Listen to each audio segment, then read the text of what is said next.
বিসমিল্লাহির বিসমিল্লাহির রহমানির রহমানির রহিম রহিম লা ইলাহা লা ইলাহা ইল্লাল্লাহু ইল্লাল্লাহু মুহাম্মাদুর মুহাম্মাদুর রাসূলুল্লাহ রাসূলুল্লাহ আল্লাহ মহান।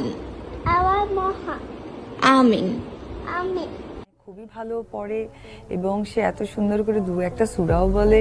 আমি তো মানে অমায়িক হয়ে থেকে থাকি। মানে তারপরে ওদিনকে হাচ্চ দিতে গিয়ে আলহামদুলিল্লাহ মানে যেভাবে বলছে বাপরে আমার পাকা বাবা।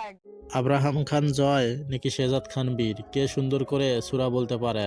কি বলেন চিত্রনায়িকা অপু বিশ্বাস? জানতে হলে শুরু থেকে শেষ পর্যন্ত ভিডিওটা দেখুন। সম্প্রতি নেট মাধ্যমে শেহজাদ খান বীরের একটি ভিডিও নেট দুনিয়ায় তুমুল ভাইরাল হয়েছে। সেখানে দেখা যাচ্ছে মায়ের সাথে সাথে কালেমা পড়েছে শেহজাদ খান বীর। বীরের মুখে কালেমা শুনে সবাই কিন্তু অবাক হয়ে গেছেন। বীর এত সুন্দর করে কালেমা পড়তে পারে, নেটিজেনদের অবাক করে দিয়েছেন। জয় কি এভাবে কালেমা পড়তে জানে, এমন প্রশ্ন অনেকেরই মনে। তবে আব্রাহাম খান জয়ও কিন্তু সূরা বলতে পারেন, আর এই কথা জানিয়েছেন চিত্রনায়িকা অপু বিশ্বাস। অপু বিশ্বাস বলেন, জয় এবং বীরের মতনই কালেমা পড়তে জানে এবং সে নামাজও পড়ে এবং সে আলহামদুলিল্লাহ হাসি পেলে আলহামদুলিল্লাহ বলে।